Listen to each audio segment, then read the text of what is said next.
Primeiro eu queria perguntar o seguinte, a gente teve algumas medidas como a MP trabalhista e agora a MP 948, que fala dos reembolsos. Na sua opinião, você acredita que o turismo está sendo atendido na sua plenitude? O que que mais falta para ajudar as empresas do turismo nesse momento? Bom, primeiro aos ouvintes todos, meu boa tarde e dizer o seguinte, se a gente fizer uma análise da retrospectiva das MPs emitidas até agora, acho que é importante fazer algumas ressalvas. Desde a primeira medida editada segunda-feira retrasada, que atendeu parcialmente a questão de férias e a questão da possibilidade também de layoff, ainda sem a 936, deixou algumas dúvidas por causa daquele artigo 18 que foi suspenso, que permitia a suspensão do contrato de trabalho sem remuneração ao nosso colaborador, aquilo gerou um certo estresse. E de lá para cá, claro, com a pressão das entidades e o concurso do Ministério do Turismo, a gente vem evoluindo para e passo com as medidas sendo tomadas. Eu acho que aquele tripé que o ministro falou, quer dizer, aspectos creditícios, aspectos trabalhistas e aspectos em relação ao consumidor, além de acesso às questões de impostos e tributos, tem completado uma égide sobre a qual acho que a gente está avançando. Entretanto, algumas ressalvas são necessárias. Primeiro, na questão trabalhista, eu acho que o fato das empresas acima de 3 milhões e 600 de faturamento no ano passado ficarem só, ainda tendo que honrar a opção tanto da suspensão do contrato de trabalho quanto do layoff, da redução de cargos, do total da remuneração mais a correspondente carga horária, deixou aí num valor, se bem que pequeno, de 2 salários mínimos, deixou um passivo, ou melhor, deixou um encargo que, numa ausência completa de caixa, exige das empresas que não têm uma reserva creditícia ou uma reserva de disponibilização financeira, uma situação muito complicada. Por quê? Se a gente for recorrer a outra medida provisória do financiamento junto aos bancos que fazem ou giram a nossa folha de pagamento, hoje é exigido uma certidão de CND previdenciária que nenhuma empresa tem, muito poucas. Por quê? Porque você tem sempre uma discussão com a Previdência. Desde que a gente saiu do regime dos 4% sobre faturamento bruto, nenhuma empresa, quer dizer, poucas empresas conseguiram adequar ao faturamento de novo dos 20% da contribuição previdenciária patronal, até porque os salários da hotelaria são mais altos. Então, esse encargo, numa situação ainda de recuperação, que nós vimos num processo de recuperação ainda muito aquém do desejado, deixou muitas empresas com passivos a falar, ou a quitar. Então, hoje, quando a gente se depara com a exigência da quitação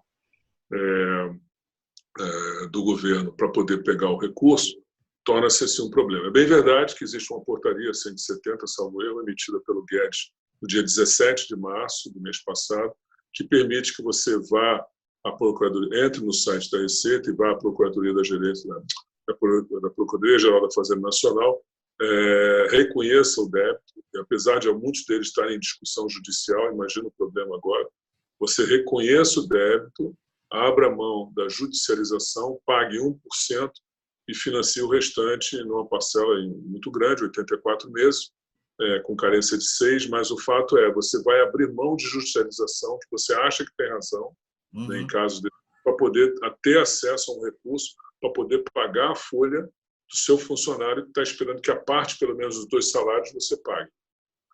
O fato também é que, sendo carga horária diminuída até 70%, muitos salários são muito altos, que estão naquela faixa da necessidade da inter-relação sindical, qual seja, de 2 salários até 3.100 e pouco, como diz a medida provisória, você precisa do aval do intersindical, ou seja, o sindicato laboral tem que concordar.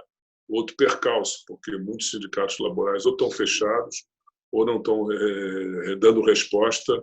Agora, com a decisão do Lewandowski, que é uma coisa que também que não diz coisa com coisa, eles estão criando dificuldades que não existem, vamos ter que esperar o dia 16 o pleno do Supremo superar isso. Bom, esse é um aspecto que muito tempo para essas empresas esperarem, isso não pode causar um problema ainda maior no caixa dessas empresas?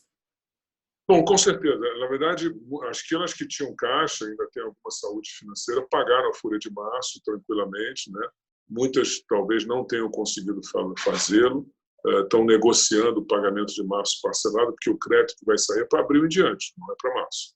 Então, muitas demitiram e vão acertar em juízo, porque existe aí um agendamento na Justiça do Trabalho para questões rescisórias muito complicado, milhares de rescisões, então agendamentos vão ser muito longos e a muito longo prazo. Então é melhor, às vezes, o funcionário transigir, né, fazer um acordo e poder pagar em acordo parcelado para poder liberar o caixa da empresa e ele sair recebendo alguma coisa que fica parado quase 6 meses, 1 ano, esperando a marcação de audiência trabalhista. No aspecto da folha, então, eu ressalto que existe esse percalço, o financiamento para a hotelaria foi muito pequeno, né? Nós temos que honrar aí, uma parte a gente vai ter que negociar com o laboral e acima de 10 mil e poucos reais do fato de salário, tudo bem, a gente negocia com nossos funcionários, mas é sempre uma dificuldade devido à falta de faturamento, já que 80% ou 85% dos hotéis estão fechados e mesmo aqueles que ditos que não estão fechados, na verdade estão de portas cerradas, ou seja, não estão recebendo hóspede, o que é zero de faturamento. Na parte creditícia, eu diria que o problema é a velha problema do empossamento creditício, qual seja os bancos intermediários, apesar de estarem ali com 15% só de aporte, tanto na parte da folha de pagamento quanto também nas negociações de Fungetur, que o governo aportou, o BNDES aportou um valor importante no Fungetur, mas ainda muito insípido, muito tênue, muito pequeno para a demanda da hotelaria. Eu diria que a hotelaria, então, no aspecto creditício, está passando por uma situação muito complicada. Eu temo que pequenos hotéis e pousadas não resistam, então eu acho que vai ter uma quebradeira sequencial, sim. Os hotéis médios, Brasil afora, e grandes redes, claro, têm uma condição de tentar sair um pouco incólume disso. Incólume não, mas vão respirar um pouco se conseguirem passar por esse período de seca, né? Porque não acredito que fique essa pandemia, e mesmo que cesse em 60 dias, eu acho que nós vamos ainda demorar um pouco mais para a recuperação, então nós estamos trabalhando com a perspectiva de 4 meses sem faturamento ou com muito pouco faturamento. Então, a situação é trágica nesse aspecto. E, por último, agora saiu a medida provisória da Senacom, pelo menos a questão da devolução dos créditos efetuados para períodos de alta demanda não vão precisar ser devolvidos tão de imediato. Ganhamos aí 1 ano para discutir isso com o nosso consumidor, seja ele quem seja quem for, para a gente poder ter uma transição mais tranquila. Como você falou que você teme pelos pequenos hotéis e pequenas pousadas, essas linhas de crédito, isso era uma reclamação que já existia antes, eu não sei se isso foi resolvido agora. É muito difícil você conseguir cumprir todas as exigências para que para que você consiga ter acesso a esse crédito. Isso acontece ainda, principalmente para a maioria dos hotéis brasileiros que são independentes, né? Empresas familiares. Esse é um problema, porque hoje a exigência... Temos que analisar isso em 3 níveis. Primeiro, aqueles hotéis maiores que tinham financiamento em BNDES, com banco repassador, dependendo do volume captado, o banco já autorizou um adiamento desses vencimentos, uma postergação desses débitos para pagar mais na frente, sem acréscimo de juros ou delay moratório. Então, isso foi importante. Os bancos também, em captações anteriores de capital de giro, em linhas de financiamento direto com as instituições financeiras, ou de fundos governamentais, ou mesmo de capital próprio, principalmente os bancos públicos, Caixa e Banco do Brasil, têm sido solícitos no sentido de adiar, pelo menos de cada 2 meses desses vencimentos de abril e maio, em linhas captadas, se o cliente já tinha um relacionamento bom, mesmo que houvesse garantia, mesmo tendo garantia de recebíveis, muitos deles eram recebíveis, ou então é aval dos proprietários, mas ninguém vai sofrer execuções, porque eu acho que todo mundo conseguiu uma postergação de 2 meses, pelo menos. O problema é se a gente não voltar a faturar em junho, que é a perspectiva, apesar de alguns sites de compra sites de turismo estarem abertos para venda em junho, e muitos hotéis estarem com processos em aberto para junho, não vejo clientes demandando junho. Então, para mim, se houver alguma movimentação, vai ser julho. Então, essas linhas estão muito tranquilas, quer dizer, estão resolvidas agora. O problema é os pequenos, os microempresários. Na verdade, o Sebrae parece que abriu uma linha de crédito para pequenos e micros. A captação até R$ 360.000 de faturamento ano. Não havia uma linha definida para isso. O governo parece que vai agora criar uma linha semana que vem para alcançar aqueles que faturaram abaixo de 360 mil, que seriam os MEIs e pequenas pousadas mesmo, e essa faixa de 364.800.000, se nós tivermos uma postergação, ou melhor, uma validação das CNDs que permitem a captação anterior do início do ano, sejam revalidados por 6 meses, o banco não tem por que negar o crédito, mas o problema é a percepção de que o setor vai poder gerar caixa para pagar esses empréstimos. Então, o quanto vai ter de carência e qual é o prazo de pagamento desses empréstimos. Isso é uma grande questão hoje que se faz presente. Você falou de retomada. Muitos hotéis já abriram vendas de junho para frente. Você acredita que essa retomada começa mesmo a partir de junho, num ritmo lento? E o que deve mudar no perfil de consumo, no produto mesmo, os hotéis, o serviço que eles vão oferecer? Como você acredita que vai ser essa retomada e como que os empreendimentos podem se preparar para isso? Bom, tem 3 aspectos a considerar. Primeiro, o próprio governo. Ontem eu falei com a secretária Mariline Garcês, que é assessora do secretário de Produtividade e Empregabilidade, que é o Carlos da Costa, braço direito do Guedes, e ela já nos pediu um documento, ou pelo menos parâmetros, que a gente possa redigir, não um decálogo, mas assim uma normativa em que a gente possa seguir de subsídios para o governo, preparar uma grande campanha de incentivo para que os clientes voltem a viajar, voltem a demandar serviços turísticos. Passa na cabeça do governo já o delay de mais 2 meses, quer dizer, eles também têm a percepção de que não é um bimestre que vai resolver tudo isso, vai precisar de mais tempo, mas eles também estão preocupados a partir de parâmetros que a OMS tem dado e que a gente tem buscado junto com a Anvisa, de procedimentos e protocolos, né, de saúde para a frequência de locais públicos, que a gente não só dê segurança ao cliente, mas a gente também incentive que o cliente, ao procurar esses hotéis, esses estabelecimentos, tenha total tranquilidade, porque, logicamente, em 2 a 4 meses, o vírus vai ter se disseminado na sociedade brasileira e, logicamente, que as pessoas já vão adquirir autoimunidade, que era natural desses processos de vírus. É claro que as pessoas que têm problemas ou de idade vão ter que se recolher mesmo durante esse período, mas a maioria da população vai estar assintomática a partir de autodefesa de imunidade, mesmo sendo eu leigo, estou usando falar isso porque a gente tem essa noção. Acho que todos nós viramos estudiosos de medicina nos últimos dias, no último mês. Um pouco isso está, eu acho que estratificado e já está entronizado em todos nós. Então, eu acho que 2 parâmetros vão nortear essa recuperação, o início dessa tênue recuperação. Primeiro, o corporativo, é claro.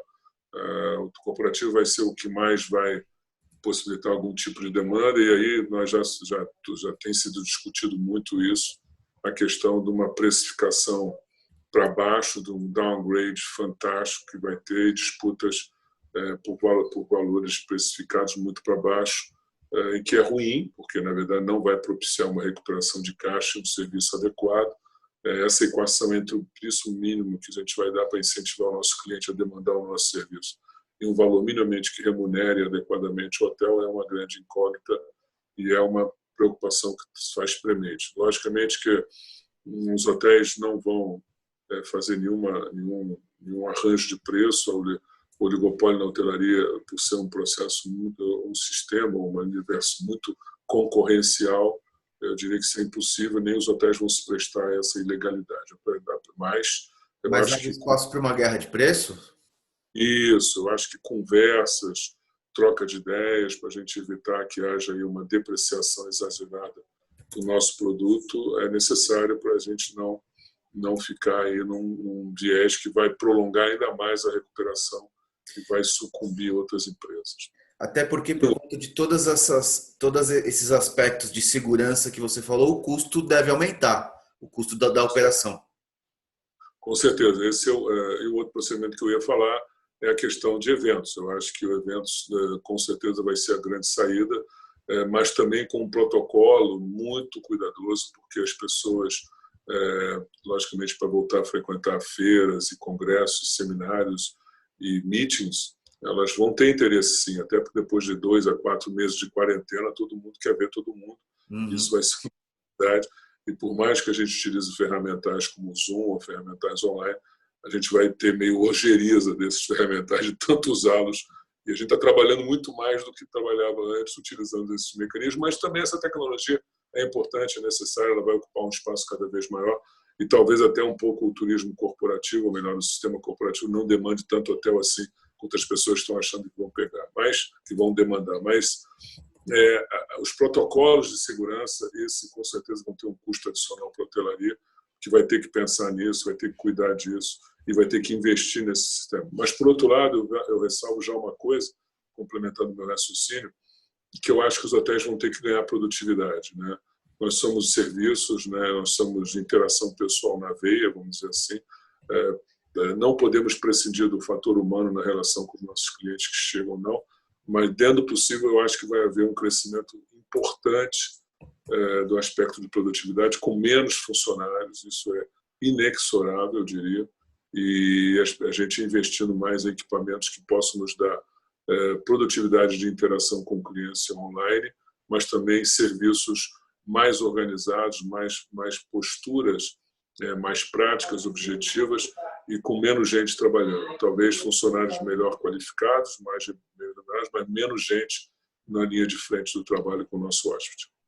Você acredita que a tarifa média que existia até a primeira quinzena de março, os hotéis demoraram quanto tempo para atingir isso? Mais um ano, mais 6 meses, a partir da retomada?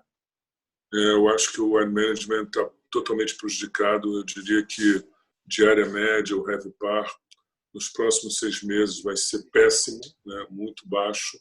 E aí, aproveitando os mecanismos que estão aí, né, eu acho que muitos hotéis vão paulatinamente, tendo caixa, tendo condição, vão fazer acordos para poder diminuir seus custos, tanto na renegociação com fornecedores, que é muito importante também, como também com o encargo da folha de pagamento. Ressalvo que um aspecto fundamental que a gente não pode esquecer, e eu perguntei outro dia isso ao secretário Carlos da Costa, eu falei, secretário, para a gente sair totalmente do buraco que a gente vai entrar, a gente vai precisar, sim, que a gente não relegue indefinidamente as reformas que estão por vir, a reforma tributária, a reforma do Pacto Federativo, os gastos do Estado. Então, é fundamental que a gente avance na questão da desoneração dos tributos. Eu estou vendo que muito poucas prefeituras, salvo raras exceções, estão propiciando algum tipo de negociação de prefeitura, no caso do IPTU e ISS, mesmo que seja de passivos de ISS gerados no mês de março ou anterior, na primeira quinzena de março. O fato é que eles estão sendo vencíveis agora e muita gente não tem caixa para pagar, porque teve que honrar a folha de março, etc., e outros custos com a negociação com fornecedores. Então, eu acho que tributos a gente vai ter que avançar. É bem verdade que o governo acenou e já viabilizou a questão do delay, né, da postergação, do diferimento do fundo de garantia, de impostos para micro e pequenas empresas, se bem que isso não se dá no componente da guia de pagamento do micro e pequeno empresário, a questão municipal, quando tem incidência na questão estadual, muito poucos estados abriram mão. Talvez pela situação fiscal, e aí eu louvo a atitude do ministro, do presidente da Câmara Maia, que está disposto a reativar ou aprovar o plano Monsueto, mas com alguma adequação, porque senão pode também perder o controle, mas é importante que os estados e municípios tenham algum fluxo de caixa, né, para suportar, porque vai haver muita inadimplência tributária, né, e apesar do governo ter editado a medida ao diferimento de PIS, COFINS e contribuição sobre o lucro líquido, esses valores, logicamente, que ajudam referente ao mês de competência de março, mas de abril e maio muito pouco vai ter para poder diferir. Então, o governo também federal vai ter um baque nas suas contas e é uma tempestade perfeita. Quer dizer, nós não temos receita, não geramos tributos e o governo tem que desembolsar. Não tem jeito, o governo vai ter, como as economias de primeiro mundo, de botar muito recurso na economia para manter ela de pé. E aí depois a gente vai ver como é que recompõe, mas o turismo vai sofrer muito na volta também, porque ela vai ser muito lenta. Tá certo. Alexandre, agradeço muito você ter disponibilizado seu tempo e ter nos atendido. E muito obrigado pela entrevista. Isso foi um prazer, sempre à disposição. Um abraço. Outro.